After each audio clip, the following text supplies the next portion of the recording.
Now, while I'm here, I thought I'd get a quick video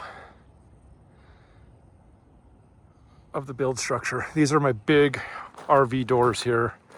Those are 14 by 14. I have 2 of them, and then I've got 3 14 by 10s.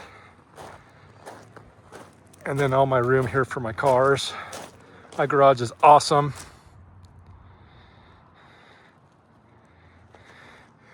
So it's coming together.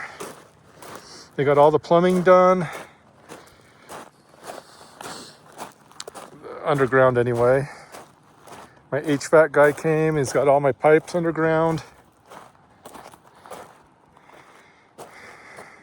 They're just putting up the trusses now. So it's coming.